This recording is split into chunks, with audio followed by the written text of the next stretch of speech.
ಕೇಂದ್ರ ಬಜೆಟ್ ವಿಶೇಷ ಚರ್ಚೆಗೆ ಮತ್ತೊಮ್ಮೆ ಸ್ವಾಗತ. ಈಗಾಗಲೇ ಅರುಣ್ ಜೇಟ್ಲಿ ಅವರು ಬಜೆಟನ್ನು ಮಂಡನೆ ಮಾಡಿರುವಂಥದ್ದು ಸಹಜವಾಗಿಯೇ ಒಂದು ರೀತಿಯಲ್ಲಿ ಹೆಚ್ಚು ಘೋಷಣೆಗಳಿಗೆ ಒತ್ತನ್ನು ಕೊಡದೆ, ಹೆಚ್ಚು ಗಿಮಿಕ್ಗಳನ್ನ ಮಾಡದೆ ವಾಸ್ತವಕ್ಕೆ ಹತ್ತಿರವಾದಂಥ ಬಜೆಟ್ ಮಂಡನೆ ಮಾಡಲಿಕ್ಕೆ ಮುಂದಾಗಿದ್ದಾರೆ ಅನ್ನುವಂಥದ್ದು ಮೇಲ್ನೋಟಕ್ಕೆ ಗೋಚರಿಸ್ತಾ ಇರುವಂಥದ್ದು.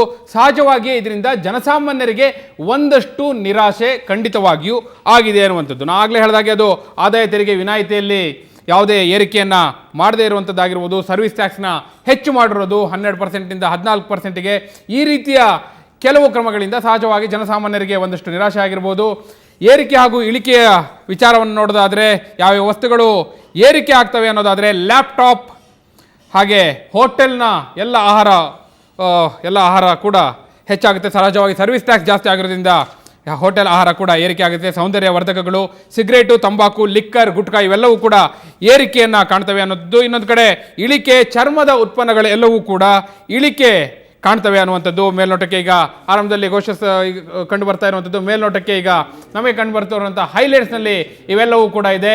ಹಣ್ಣು ತರಕಾರಿ ಕೂಡ ಇಳಿಕೆ ಆಗುವಂಥ ಸಾಧ್ಯತೆ ಇದೆ ಅನ್ನುವಂಥದ್ದು ಸಹಜವಾಗಿ ಈ ಬಜೆಟ್ನ ಹೈಲೈಟ್ಸ್ಗಳ ಪೈಕಿ ಇವು. ಇನ್ನು ಈಗ ನಮ್ಮನ್ನು ಮೈಸೂರಿನಿಂದ ನಾಗರಿಕ ಸಮಿತಿಯ ಸದಸ್ಯರಾದಂತಹ ಲಕ್ಷ್ಮಣ್ ಅವರು ಜಾಯ್ನ್ ಆಗಿದ್ದಾರೆ. ಲಕ್ಷ್ಮಣ್ ಅವರೇ, ಚರ್ಚೆಗೆ ಸ್ವಾಗತ. ನಮಸ್ಕಾರ. ಲಕ್ಷ್ಮಣ್ ಅವರೇ, ಜನಸಾಮಾನ್ಯರ ಪ್ರತಿನಿಧಿಯಾಗಿ ಏನು ಹೇಳ್ತೀರಿ? ಈ ಬಜೆಟ್ ಖುಷಿ ತಂದಿದೆಯಾ ಅಥವಾ ನಿರಾಸೆ ಮೂಡಿಸಿದೆಯಾ? ಹೇಳಿ. ಇಲ್ಲ ಜನಸಾಮಾನ್ಯರಿಗೆ, ಬಹುತೇಕ ಜನಸಾಮಾನ್ಯರಿಗೆ ಇದೊಂದು ನಿರಾಶಾದಾಯಕವಾದಂಥ ಬಜೆಟ್ ಅಂತ ನಾನು ನೇರವಾಗಿ ಹೇಳೋದಕ್ಕೆ ಇಷ್ಟಪಡ್ತೀನಿ. ಯಾಕೆಂದ್ರೆ ಆಯಿಲ್ ಪ್ರೈಸಸ್ ಕಮ್ಮಿ ಆದಾಗ, ಆಯಿಲ್ ಪ್ರೈಸಸ್ ಕಮ್ಮಿ ಆಗ್ತಿದ್ದಂಗೆ ಈ ಬಾರಿ ಒಳ್ಳೆ ಬಜೆಟ್ ನಾವು ನಿರೀಕ್ಷೆ ಮಾಡಿದ್ದು. ಅರುಣ್ ಜೇಟ್ಲಿ ಅವರು ಬಹಳ ಫಾಸ್ಟ್ ಆಗಿ ಬಜೆಟ್ ನ ಓದ್ತಾ ಇದ್ದಾರೆ ಹೊರತು ಬಜೆಟ್ ದಿಕ್ಕು ದೆಸೆ ಎಲ್ಲೂ ಕಾಣ್ತಾ ಇಲ್ಲ ನಮಗೆ. ಉದಾಹರಣೆಗೆ ಬ್ಲಾಕ್ ಮನಿ ಬಗ್ಗೆ ಎಲ್ಲೂ ಪ್ರಸ್ತಾವನೆ ಇಲ್ಲ. ಕೊಟ್ಟಂತ ಮೋಸ್ಟ್ಲಿ ನಿಮಗೆ ಮಾಹಿತಿ ಇಲ್ಲ ಅನ್ಸುತ್ತೆ.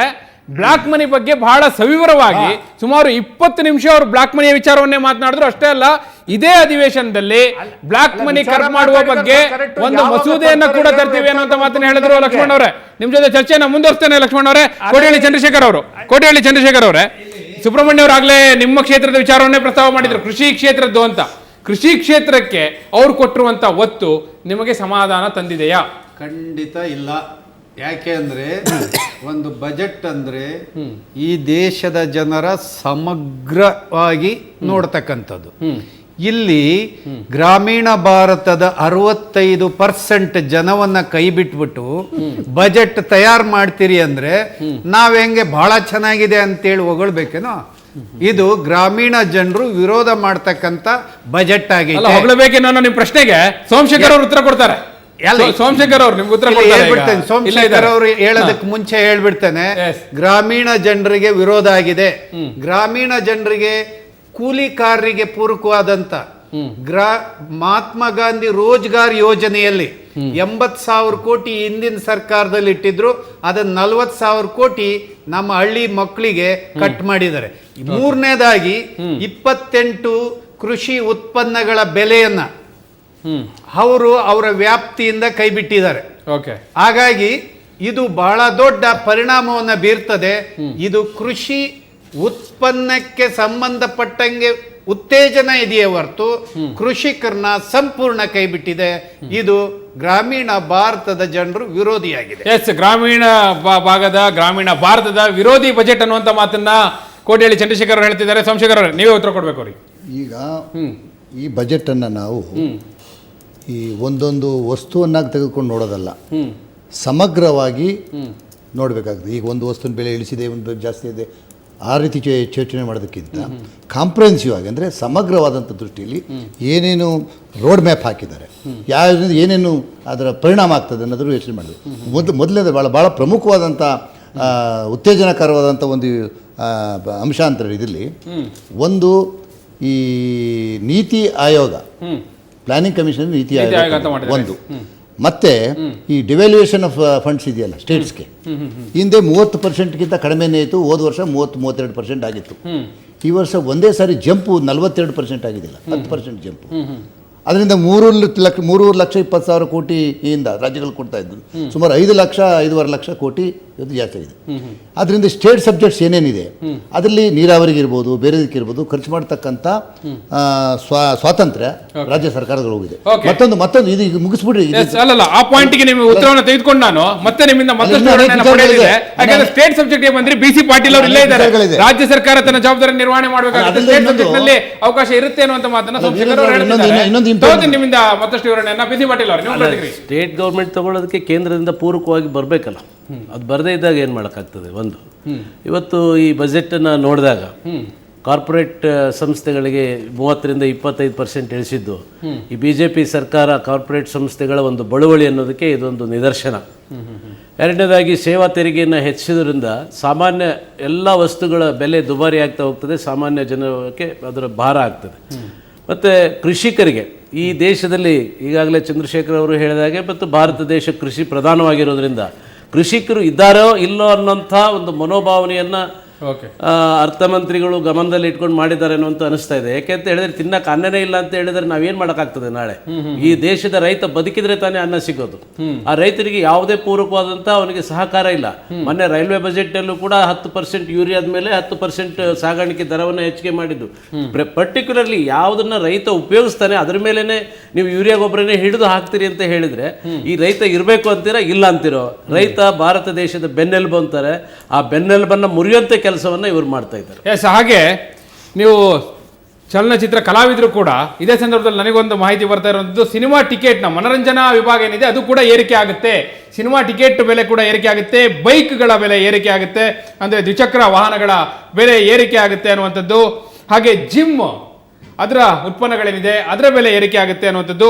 ಹಣ್ಣು ತರಕಾರಿ ಬೆಲೆ ಇಳಿಕೆ ಆಗುತ್ತೆ, ತಂಪು ಪಾನೀಯಗಳ ಬೆಲೆ ಇಳಿಕೆ ಆಗುತ್ತೆ ಅನ್ನುವಂಥ ಮಾಹಿತಿ ಬರ್ತಾ ಇದೆ.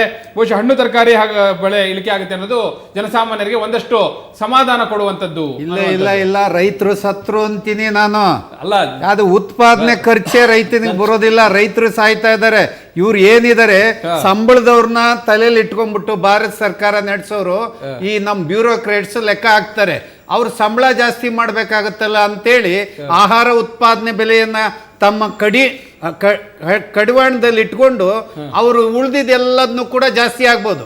ಒಂದು ಸೋಪು 25% 50% ಜಾಸ್ತಿ ಆಗ್ಬೋದು, ಪೇಸ್ಟ್ 100% ಜಾಸ್ತಿ ಆಗ್ಬೋದು. ಅದನ್ನೆಲ್ಲ ಯಾತಕ್ಕೆ ಮಾತಾಡೋದಿಲ್ಲ ಇವರು? ಹಣ್ಣು ತರಕಾರಿ ಬೆಲೆ ಇಳಿಕೆ ಆಗೋದು ರೈತರಿಗೆ ತೊಂದರೆ ಆಗುತ್ತೆ ನೋಡಿ. ಒಂದು ಟನ್ ಗೊಬ್ಬರದ ಬೆಲೆ 2,787 ರೂಪಾಯಿ ಜಾಸ್ತಿ ಆಗುತ್ತೆ ಅಂದ್ರೆ ಏನರ್ಥ? ಅದು ಕಮ್ಮಿ ಆಗ್ಬೇಕಲ್ಲ, ಈ ಹಣ್ಣು ತರಕಾರಿ ಹೆಂಗ್ ಕಮ್ಮಿ ಆಗ್ಬೇಕಲ್ಲ, ಅದು ಸಿಕ್ಬೇಕಲ್ಲ. ಅಂದ್ರೆ ಇದು ರೈತರನ್ನ ಬಹಳ ಮೋಸ ಮಾಡ್ತಕ್ಕಂಥ ಬಜೆಟ್ ಆಗಿದೆ. ನಮ್ದಂತೂ ಸಂಪೂರ್ಣ ವಿರೋಧ. ಈಗ ರೈತರಿಗೆ ಸಬ್ಸಿಡಿ ಏನು ಕೊಡಿಲ್ಲ, ಗೊಬ್ಬರ ಸಬ್ಸಿಡಿ ಏನು ಕೊಡ್ತಾ ಇದ್ರು, ಆ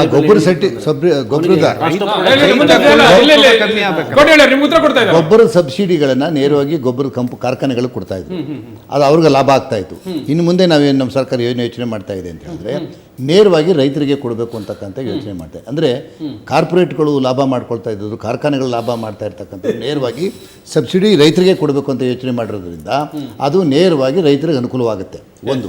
ಆಮೇಲೆ ಇನ್ನೊಂದೇನಾಗಿದೆ, ನೀವು ಹೇಳಿದ್ರಲ್ಲ ಆ ಅಂಶಕ್ಕೆ ಸುಬ್ರಹ್ಮಣ್ಯ ಅವರು ಅದಕ್ಕೆ ಸಹಮತವನ್ನು ವ್ಯಕ್ತಪಡಿಸ್ತಿಲ್ಲ. ನಾನು ಚರ್ಚೆನ ಮುಂದುವರ್ತೀನಿ, ಒಂದು ಬ್ರೇಕ್ ತೆಗೆದುಕೊಳ್ಳುವಂತ ಸಮಯ ಆಗಿದೆ. ಸಹಜವಾಗಿ ಎಲ್ಲೋ ಒಂದು ಕಡೆ ಕೃಷಿ ಕ್ಷೇತ್ರಕ್ಕೆ ಎಷ್ಟು ನಿರೀಕ್ಷೆ ಇತ್ತೋ ಅಷ್ಟು ಹೊತ್ತನ್ನ ಈ ಬಜೆಟ್ ಕೊಡ್ಲಿಲ್ವಾ?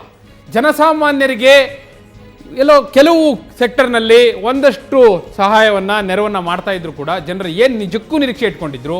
ಅದರಲ್ಲಿ ನಾ ಈಗಾಗಲೇ ವಿಜಯ ರಾಜೇಶ್ ಅವ್ರ ಜೊತೆ ಚರ್ಚೆ ಮಾಡಿದೆ ತೆರಿಗೆಯ ವಿನಾಯಿತಿಯ ವಿಚಾರ. ಆ ಕುರಿತು ಕೂಡ ನಾನು ಚರ್ಚೆಯನ್ನು ಮುಂದುವರಿಸ್ತೇನೆ ಒಂದು ಬ್ರೇಕ್ನ ನಂತರ. ಕ್ಯಾಪಿಟಲ್ ಎಕ್ಸ್ಪೆಂಡಿಚರ್, ನಾವು ಮನೆಗೆ ಟಿವಿ, ಕಂಪ್ಯೂಟರ್ ಖರೀದಿಗೆ, ಮನೆ ಸಾಲ ಕಟ್ಟೋಕೆ, ಈಗಾಗಲೇ ತಗೊಂಡಿರೋ ಸಾಲ ವಾಪಸ್ ಮಾಡೋಕೆ, ಬಡ್ಡಿ ಕಟ್ಟೋಕೆ, ಬೇರೆ ವ್ಯವಹಾರದಲ್ಲಿ ತೊಡಗಿಸೋ ಹಣದ ಲೆಕ್ಕಕ್ಕೆ, ಮನೆಯ ದಿನದ ಬಳಕೆಗೆ ಎಷ್ಟು ಖರ್ಚು ಮಾಡ್ತೀವಿ ಅನ್ನೋ ಲೆಕ್ಕ ಇರುತ್ತಲ್ಲ, ಅದೇನೆ ಕ್ಯಾಪಿಟಲ್ ಎಕ್ಸ್ಪೆಂಡಿಚರ್. ದೇಶಕ್ಕೆ ಲೆಕ್ಕ ಹಾಕೊಂಡ್ರೆ ಸೆಂಟ್ರಲ್ ಬಜೆಟ್ ಕ್ಯಾಪಿಟಲ್ ಎಕ್ಸ್ಪೆಂಡಿಚರ್.